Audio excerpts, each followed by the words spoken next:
భారత మాజీ క్రికెటర్ 1983 ప్రపంచ కప్ విన్నర్ కీర్తి ఆజాద్ పై Team India head coach Gautam Gambhir ఆగ్రహాన్ని వ్యక్తం చేశారు. భారత విజయాన్ని తక్కువ చేసేలా మాట్లాడడం అన్యాయమని, ప్రతి విషయాన్ని భూతద్దంతో చూస్తూ అనవసర వివాదాలు సృష్టించడం సరికాదు అన్నాడు. ఐసీసీ టీ20 ప్రపంచ కప్ 2026 ఫైనల్లో న్యూజిలాండ్ను ఓడించి భారత జట్టు విజేతగా నిలిచింది. ఈ విజయానంతరం ట్రోఫీని గంభీర్, జైషా సూర్య స్టేడియంలోని హనుమాన్ ఆలయంలోకి తీసుకెళ్లి పూజలు చేశారు.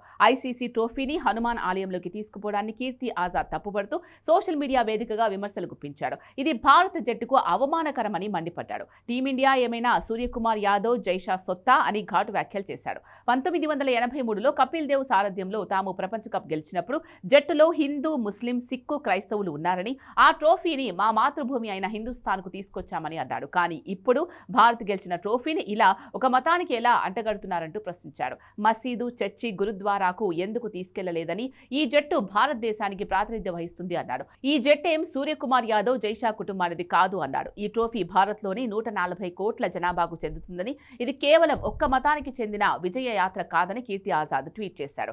కీర్తి ఆజాద్ వ్యాఖ్యలపై తాజాగా ఒక ఇంటర్వ్యూలో గంభీర్ స్పందించాడు. ఇలాంటి వ్యాఖ్యలకు స్పందించడం కూడా అనవసరమని అభిప్రాయపడ్డాడు. ప్రపంచ కప్ గెలిచిన ఆటగాళ్లు తమకిష్టమైన రీతిలో సంబరాలు చేసుకుంటారని స్పష్టం చేశాడు. ఈ గెలుపు యావత్ భారత్కు పండుగ లాంటిది అని అన్నాడు. 15 మంది ఆటగాళ్లు పడ్డ కష్టాన్ని, వాళ్ళు సాధించిన గొప్ప విజయాన్ని మనం తక్కువ చేయకూడదని గంభీర్ స్పష్టం చేశాడు.